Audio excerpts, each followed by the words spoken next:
Selamat datang di channel Alur Donghua.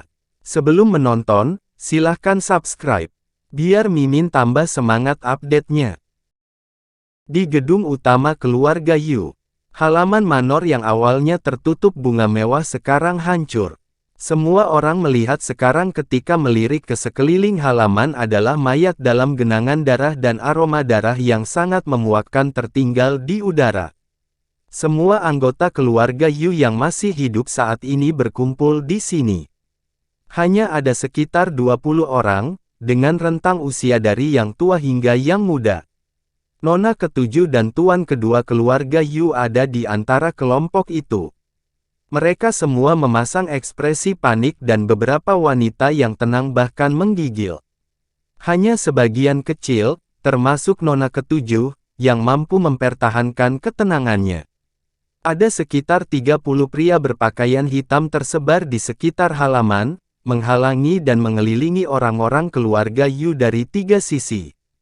Orang-orang ini dibagi menjadi kelompok-kelompok kecil, semuanya memegang berbagai senjata magis dan kebanyakan dari mereka adalah kultivator.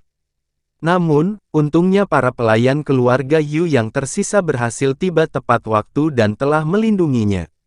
Bagaimanapun, keluarga Yu adalah keluarga Perdana Menteri bangsa Feng. Mereka mampu mempekerjakan banyak kultivator yang cakap, seperti kultivator paruh baya berjubah merah yang berdiri di depan anggota keluarga Yu. Wajahnya dipenuhi bintik-bintik, sosoknya pendek dan tidak menarik. Namun, seluruh tubuhnya diselimuti cahaya merah saat dia memancarkan tekanan spiritual yang kuat dari tubuh formasi inti miliknya. Ada harta magis marmer api merah cerah yang tergantung di atas kepalanya dan bola api merah yang tak terhitung jumlahnya menari-nari di sekelilingnya. Dia terlihat sangat mengintimidasi. Sementara basis kultivasi dari 2 pria dan wanita lainnya yang disewa keluarga Yu tidak sebesar pria pertama, mereka juga tidak terlihat lemah. Wanita berpakaian hitam, terlihat cantik tetapi memiliki bekas luka di wajahnya, dan pria paruh baya lainnya yang tinggi, langsing dan memiliki kulit cekung di sekitar matanya masing-masing berdiri di setiap sisi kultivator berjubah merah. Pria tua berkulit gelap dan tampak kuyu yang tersisa, seperti dia adalah seorang petani tua dari pedesaan berdiri agak jauh di belakang yang lain. Meskipun mereka memiliki seorang kultivator yang telah mencapai tahap formasi inti, mereka hanya 4 orang dan perlu mengalihkan perhatian mereka untuk melindungi anggota keluarga Yu. Tiba-tiba, mereka terjebak dalam kebuntuan dengan para kultivator berpakaian hitam di sekitarnya. Ini tidak akan berhasil. Lindungi Nona ketujuh dan yang lainnya dan ambil setiap kesempatan yang kamu bisa untuk kabur. Setelah pria paruh baya berjubah merah meneriakkan beberapa kalimat dan tidak mendengar jawaban dari pria berpakaian hitam, dia akhirnya marah. Setelah meneriakkan perintahnya kepada 3 kultivator lainnya, dia menekuk tangannya dan meludahkan seberkas sinar merah yang bergerak ke marmer api merah terang di atas kepalanya. Marmer api merah cerah segera berputar lebih cepat dan menjadi buram. Sebuah percikan keras menerobos udara. Lusinan bola api raksasa berputar keluar dari marmer asli, sebelum mereka bergabung bersama dengan cepat dan membentuk naga api tebal yang panjangnya lebih dari 100 kaki. Menggeram, sisik merah cerah naga api ini terdefinisi dengan baik. Dengan geraman, ia menerkam ke arah sekelompok pria berpakaian hitam. Ledakan bergemuruh. Kelompok pertama pria berbaju hitam terkejut dan langsung terlempar oleh naga api. 2 di antaranya langsung berubah menjadi abu. Dengan itu, naga api menyapu ekornya dan menciptakan gelombang api. Semua orang di sekitarnya segera mundur dari panas yang menyengat. Setelah beberapa keributan, para kultivator berpakaian hitam segera merespons dan semua jenis senjata magis dan sihir segera menghujani naga api itu. Tubuh naga api itu berguncang ke kiri dan ke kanan, berusaha menghindari serangan. Api di atasnya terus berkobar, tapi tidak terluka parah, sehingga terus menyerang tanpa henti. Hanya dalam hitungan detik, separuh pria berbaju hitam tewas atau terluka. Pergi. Kultivator berjubah merah berteriak pada wanita berpakaian hitam. Pada saat ini, pekikan nyaring terdengar dan sinar hitam buram melesat seperti sambaran petir hitam yang akhirnya menembus perut naga api. Engah! Sinar gelap itu sebenarnya adalah panah panjang yang ditutupi rune hitam. Bang! Rune pada panah tiba-tiba bersinar terang dan langsung meledak. Itu seperti guntur yang datang tanpa hujan dan meninggalkan awan jamur merah dan hitam raksasa. Bahkan tanah di sekitarnya bergetar. Sebuah lubang besar terbuka di perut naga api dan api di sekitarnya berkedip-kedip. Melihat ini, kultivator berjubah merah dan 3 lainnya sangat terkejut. Di pintu masuk tidak jauh dari mereka, seorang pria berpakaian hitam muncul. Dia memegang busur hitam besar. Cahaya hitam mengelilinginya. Jelas bahwa basis kultivasinya berada di puncak tingkat pendirian yayasan. Cahaya hitam di belakangnya bergerak dan 4 pria berpakaian hitam muncul. Mereka semua berada di puncak tingkat pendirian yayasan dan masing-masing memegang busur hitam juga, memasang anak panah, menarik ke belakang, dan menembakkan anak panah menembak. 4 anak panah hitam yang diselimuti rune hitam terbang seperti hujan bintang jatuh, melesat keluar lintasan dingin di langit yang gelap seperti kilatan cahaya. Kultivator berjubah merah dengan cepat menggerakkan tangannya dan memerintahkan naga api untuk menghindar. Namun, karena naga itu terlalu besar dan anak panahnya ditembakkan terlalu tepat, naga itu hanya mampu menghindari 1 anak panah sementara 3 anak panah lainnya langsung mengenai sasarannya. Ketiga anak panah itu meledak satu demi satu. 3 lubang menganga lagi segera muncul di tubuh naga api itu. Itu tidak lagi mampu mempertahankan bentuknya dan tiba-tiba menghilang menjadi kabut merah cerah, sebelum perlahan memudar menjadi ketiadaan. Kultivator berjubah merah mendengus kesakitan. Tubuhnya sedikit gemetar. Tepat pada saat itu, terdengar lolongan keras lagi dan cahaya putih yang mengerikan bersinar dalam kegelapan. Kecepatannya beberapa kali lebih cepat dari beberapa panah sebelumnya dan dalam sekejap mata, itu tiba di depan mereka. Bereaksi cepat, kelereng api merah terang di atas kepala kultivator berjubah merah itu langsung ditembakkan dan bertemu dengan sinar putih. Sementara itu, dia terbang mundur dan melambaikan tangannya pada saat yang sama, sinar biru dan merah beterbangan. Itu sebenarnya adalah pedang biru kecil dan garpu terbang merah cerah yang menyerang sinar putih. Sinar putih bersinar dan mengungkapkan penampilan aslinya. Itu sebenarnya pedang tulang sepanjang 3 kaki, angin sepoi-sepoi yang menakutkan berputar-putar di sekitarnya. Pedang tulang berbunyi dan banyak benang hitam muncul di atasnya, membungkus marmer api merah cerah, pedang biru kecil, dan garpu terbang merah cerah. Cahaya dari 3 harta magis meredup dan mereka segera menjadi lamban dan terhuyung-huyung. Pedang tulang berkelok-kelok di tengah 3 harta magis dan muncul kembali di dekat kepala kultivator berjubah merah itu secepat kilat. Ah!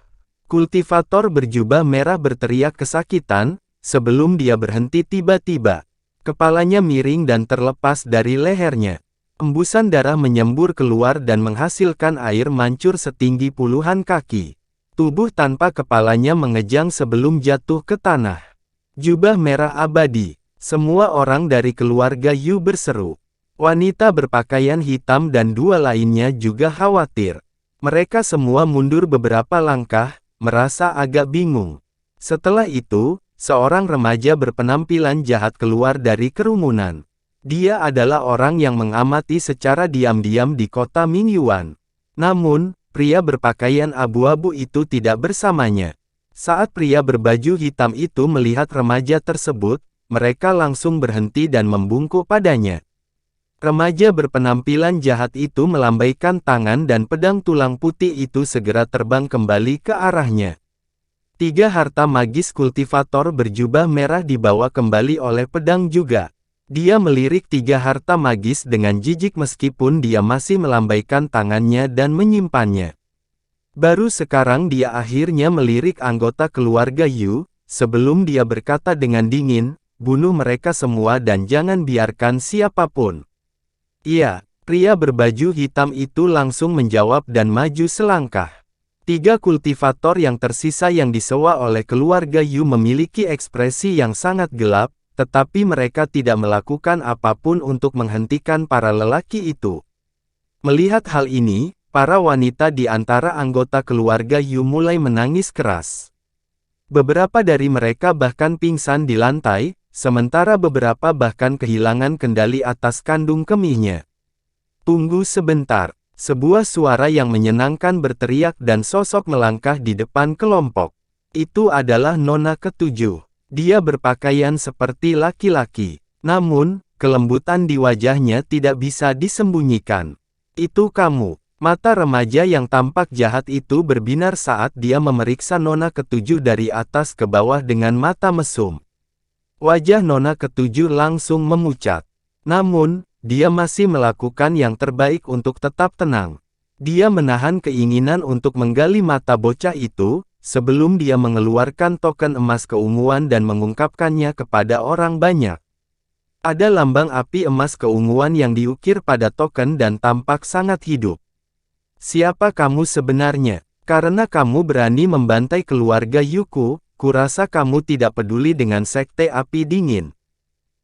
Jadi itu token penerimaan sekte api dingin.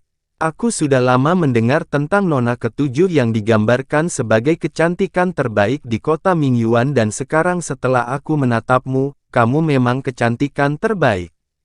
Mata remaja bertampang jahat itu tertuju pada tanda emas keunguan itu saat dia tersenyum, sebelum dia melirik nona ketujuh sekali lagi. Ekspresinya dipenuhi dengan minat saat dia mendecakkan lidahnya.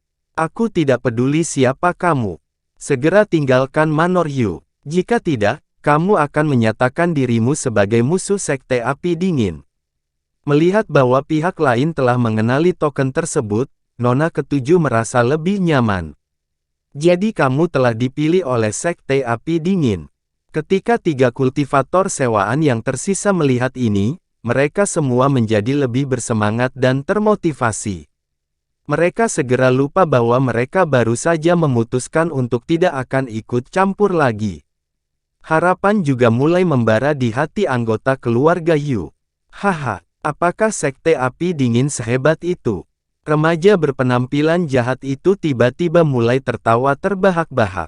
Beraninya kau memandang rendah sekte api dingin. Ekspresi nona ketujuh menjadi gelap saat dia mencaci dengan keras. Lihat ke bawah. Jangan bicara tentang apakah kamu sudah menjadi murid resmi dari sekte api dingin. Kamu hanya memiliki token penerima. Jadi bagaimana jika itu asli? Remaja berpenampilan jahat itu tertawa dingin sambil mengeluarkan token hitam. Itu terlihat sedikit mirip dengan token emas keunguan yang dimiliki nona ketujuh, tetapi ada lambang tengkorak perak yang diukir di atasnya. Ini adalah token murid sekte hantu langit. Kamu berasal dari sekte hantu langit. Ekspresi nona ketujuh segera berubah. Itu sekte hantu langit yang setara dengan sekte api dingin. Ketiga kultivator yang disewa semuanya menarik napas dan setelah mereka saling melirik, mereka sekali lagi terdiam. Bahkan jika kamu adalah murid dari sekte hantu langit, bangsa Feng adalah bagian dari wilayah sekte api dingin. Dengan kamu mengganggunya, apakah kamu ingin memulai perang antara dua sekte? Nona ketujuh tampaknya telah memikirkan sesuatu dan wajahnya kembali berwarna. Haha, nona ketujuh memang sangat fasih. Namun, sayang sekali informasimu sudah ketinggalan zaman, kata remaja berpenampilan jahat itu dengan gembira. Sekte api dingin baru-baru ini kalah melawan kita dalam sebuah turnamen dan telah menyerahkan kendali atas bangsa Feng ke sekte hantu langit. Jadi, seluruh bangsa Feng sekarang menjadi milik sekte hantu langit kita. Dia melanjutkan dengan senyum kejam. Mendengar ini, nona ketujuh merasa seperti disambar petir dan dia langsung membeku karena kaget. Tiga kultivator yang disewa juga tampak sangat terkejut dan dengan cepat mundur beberapa langkah untuk dengan sengaja menunjukkan sikap mereka mengenai masalah yang sedang dihadapi. Melihat ini, semua anggota keluarga Yu memiliki ekspresi yang mengerikan dan hati mereka tenggelam. Meskipun mereka memiliki pemahaman yang dangkal tentang dunia kultivasi, mereka masih bisa mengetahui dari nada percakapan nona ketujuh mereka dengan remaja berpenampilan jahat bahwa semuanya tidak berjalan dengan baik. Oh benar, aku lupa menyebutkan satu hal lagi yang aku yakin nona ketujuh akan sangat tertarik. Kilau yang tidak biasa muncul di mata remaja itu. Apa? Hati nona ketujuh tenggelam. Dia sudah bisa menebak bahwa hal yang ingin dikatakan remaja itu pasti sesuatu yang buruk, tapi dia tidak bisa menahan diri untuk bertanya. Keluarga kerajaan bangsa Feng dan beberapa pejabat menolak untuk mengikuti perintah sekte hantu langit kami. Orang-orang ini ditangkap dan diadili telah melakukan kejahatan pengkhianatan yang berat. Mereka baru dipenggal di depan umum kemarin di kota Feng. Jika saya ingat dengan benar, saya pikir Perdana Menteri Yu dan kedua putranya ada di antaranya. Remaja berpenampilan jahat itu menatap mata nona ketujuh saat dia perlahan menyampaikan berita tragis itu. Ayah, kakak sulung, kakak ketiga. Nona ketujuh pingsan, tubuhnya gemetar saat dia jatuh ke lantai, bersama dengan token di tangannya. Setelah mendengar berita tragis itu, anggota keluarga Yu yang tersisa juga menunjukkan ekspresi duka. Beberapa wanita tidak bisa lagi menahan diri dan menangis terseduh-seduh saat mereka juga jatuh ke tanah. Beberapa saat yang lalu, mereka masih menjadi anggota istimewa dari keluarga Perdana Menteri. Status mereka tinggi dan bermartabat dan dihormati oleh semua orang. Namun, dengan berita eksekusi Perdana Menteri dan melihat anggota keluarga mereka dibantai di rumah sendiri, semuanya berubah. Mereka tidak lebih dari ternak yang menunggu untuk disembelih. Hahaha. Melihat ekspresi nona ketujuh saat ini, pipi remaja yang tampak jahat itu memerah karena gembira.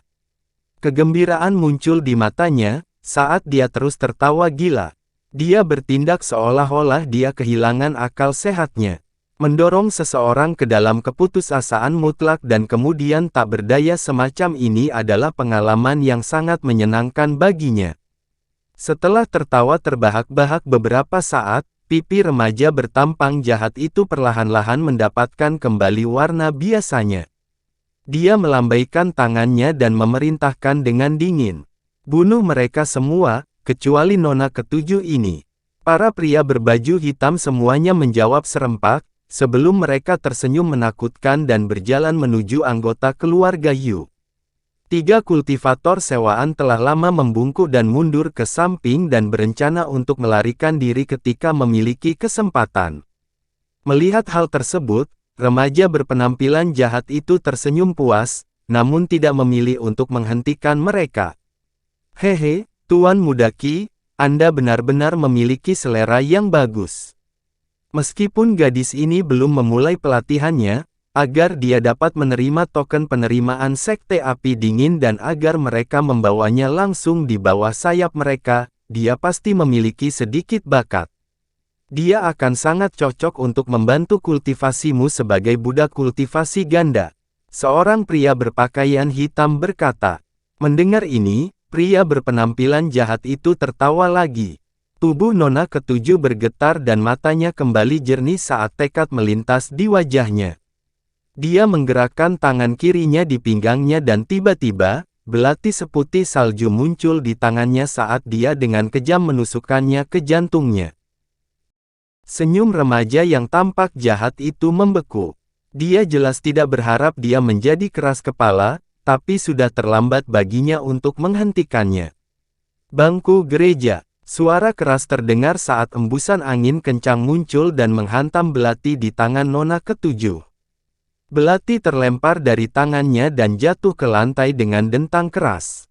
Bangku gereja, bangku gereja, bangku gereja. Beberapa suara angin kencang terbang ke arah sekelompok pria berpakaian hitam yang sudah mulai membantai anggota keluarga Yu dan tangisan kesakitan segera menyusul. Angin kencang itu sebenarnya sangat kuat dan menyebabkan beberapa dari pria berpakaian hitam itu segera memuntahkan seteguk darah sementara yang lain pingsan. Siapa ini? Remaja berpenampilan jahat itu mencaci dengan keras, saat dia segera berbalik ke arah pintu masuk. Semua orang juga berbalik. Beberapa sosok perlahan muncul. Mereka adalah Han Li, Taois Shiraishi, Liu Leer, dan Xiao Wu. Remaja berpenampilan jahat itu menyipitkan matanya dan melirik ke arah kelompok itu dengan curiga.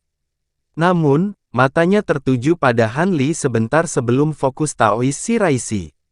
Guru abadi Shiraishi. Shiraishi, tolong selamatkan kami. Anggota keluarga Yu yang tersisa sudah kehilangan harapan dan sedang menunggu kematian. Setelah mereka mengenali Taois Shiraishi, kultivator yang berada di level formasi inti, mereka merasa seperti telah diselamatkan dan harapan muncul di dalam diri mereka sekali lagi. Xiao Wu tidak peduli dengan pria berpakaian hitam dan dia bergegas menuju nona ketujuh dan membantunya berdiri. Xiao Wu, nona ketujuh melirik Taois tua dengan ekspresi rumit. Meskipun dia adalah elit di tingkat formasi inti, jubah merah yang ditinggikan juga berada di tingkat yang sama. Namun, dia dengan mudah dibunuh oleh remaja berpenampilan jahat di depan mereka. Dia merasa bahwa dia mungkin juga tidak dapat mengalahkan lawan di depan mereka. Matanya tiba-tiba berbinar dan mendarat di Han Li. Penampilan fisik Han Li tetap tidak berubah. Namun, matanya tidak lagi kusam seperti sebelumnya dan sebaliknya dia tampak seperti sedang berjalan-jalan santai. Apakah Taois Shiraishi? Biarkan aku menasihatimu, jika kamu ingin terus hidup, kamu harus berhenti ikut campur. Remaja berpenampilan jahat itu menatapnya, saat cahaya gelap di sekelilingnya tiba-tiba kabur. Tekanan yang kuat dan berat menyebar ke seluruh area. Dia merasa bahwa angin sepoi-sepoi sebelumnya sangat kuat dan agak nyata seperti baru saja muncul entah dari mana. Meskipun remaja berpenampilan jahat itu telah melihat banyak hal dalam hidupnya, dia juga tidak dapat menebak bagaimana angin sepoi-sepoi itu terbentuk. Akibatnya, dia meningkatkan kewaspadaannya terhadap Taois tua itu dan mengerahkan semangatnya yang kuat untuk mencoba dan menekan agar tunduk. Taois Shiraishi bergetar, ketakutan muncul di matanya. Tekanan yang dipancarkan remaja berpenampilan jahat itu berada di tahap pertengahan formasi inti. Sementara dia hanya berada di tahap awal formasi inti. Jelas bahwa dia bukan lawan orang ini sehingga dia tidak bisa menahan diri untuk tidak melirik ke arah Han Li. Dia telah melihat dengan sangat jelas bahwa angin sepoi-sepoi sebelumnya diciptakan tidak lebih dari jentikan tangan biasa oleh senior Han ini. Han Li menyeringai di wajahnya saat dia tetap diam. Hati Taois tua itu langsung tenggelam sebelum dia mengambil keputusan. Dia menegur dengan benar, karena aku telah dipekerjakan oleh keluarga Yu, bagaimana aku bisa berdiri di samping dan tidak melakukan apa-apa? Kalian memang terlalu berani menyerang keluarga ini. Aku tidak akan mentolerir ini. Ekspresi remaja yang tampak jahat itu menjadi gelap saat dia berteriak dengan marah. Baiklah, karena kamu pikir hidupmu tidak lagi layak untuk dijalani, kamu bisa mati bersama mereka. Saat dia selesai berbicara, dia mengangkat tangannya dan pedang tulang putih itu segera terbang menuju kepadanya. Pada saat yang sama, dia mengubah gerakan tangannya dan cahaya putih langsung meledak dari pedang tulang, tengkorak putih yang tak terhitung jumlahnya muncul dan menghasilkan ratapan dan lolongan yang mengerikan. Itu sangat mendominasi.